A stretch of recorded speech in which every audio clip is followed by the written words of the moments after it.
നമസ്കാരം. Raf talk ഫുട്ബോളിലേക്ക് അവർക്കും സ്വാഗതം. അടുത്ത സീസണിനായിട്ടുള്ള ഒരുക്കത്തിലാണല്ലോ ടീമുകളൊക്കെയും. റയൽ മാഡ്രിഡ് അവരുടെ പ്രീ സീസൺ ഫ്രണ്ട്ലി മത്സരത്തിൽ ലെഗാനസിനെതിരെ 4-1 തകർപ്പൻ ജയം നേടിയിരിക്കുന്നു. സൂപ്പർ താരങ്ങൾ ഫെഡെ വാൽവർദെ, മസ്റ്റൻഡൂനോ തുടങ്ങിയവരൊക്കെ ഗോളടിച്ചിരിക്കുന്നു. 4-1 വിജയം. ഈ മത്സരത്തിൽ ഫ്രാങ്കോ മസ്റ്റൻഡൂനോ, അദ്ദേഹത്തെ കൂടാതെ ഫെഡെ വാൽവർദെ, പിന്നെ ഗോൺസാലോ ഗാർഷ്യ എന്നിവരൊക്കെ റയലിനായിട്ട് ഗോളടിച്ചു.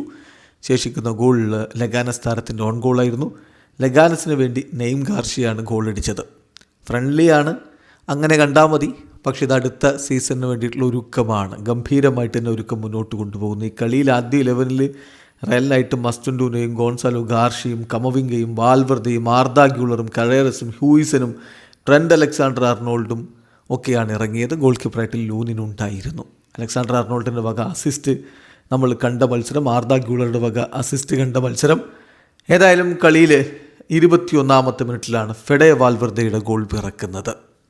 ഫെഡെ അത്ര മികച്ചൊരു വേൾഡ് കപ്പ് അല്ല കളിച്ചത്, പക്ഷേ റയലിൽ വീണ്ടും അദ്ദേഹം അടുത്ത സീസൺ പൊളിച്ചെടുക്കാനുള്ള തയ്യാറെടുപ്പാണ്. 25-ാമത്തെ മിനിറ്റിലാണ് ഗോൺസാലോ ഗാർഷ്യയുടെ ഗോൾ പിറക്കുന്നത്. 36-ാമത്തെ മിനിറ്റിൽ നെയ്ം ഗാർഷ്യയിലൂടെ ലെഗാനസ് ഒരു ഗോൾ മടക്കി. ഇടവേള സമയത്ത് മത്സരം 2-1 റയൽ മുന്നിലായിരുന്നു. രണ്ടാം പകുതിയിൽ 58-ാമത്തെ മിനിറ്റിലാണ് ഫ്രാങ്കോ മസ്റ്റൻഡൂനോയുടെ ഗോൾ പിറക്കുന്നത്. തുടർന്ന് 60-ാമത്തെ മിനിറ്റിൽ ഒരു ഓൺ ഗോൾ കൂടി വന്നപ്പോൾ 4-1 ഗംഭീര വിജയം റയൽ മാഡ്രിഡ് സ്വന്തമാക്കുകയായിരുന്നു. പ്രീ സീസൺ ഫ്രണ്ട്ലി മത്സരങ്ങൾ പുരോഗമിക്കുന്നു. വരും മത്സരങ്ങളിലും മികവ് തുടരുമെന്ന പ്രതീക്ഷയിലാണ് റയലിൻ്റെ ആരാധകരുള്ളത്. വീഡിയോ അവസാനിക്കുന്ന ഫുട്ബോൾ ലോകത്ത് കൂടുതൽ വിശേഷങ്ങളുമായി റാഫ് ടോക്സ് കൊണ്ടുവെത്താം.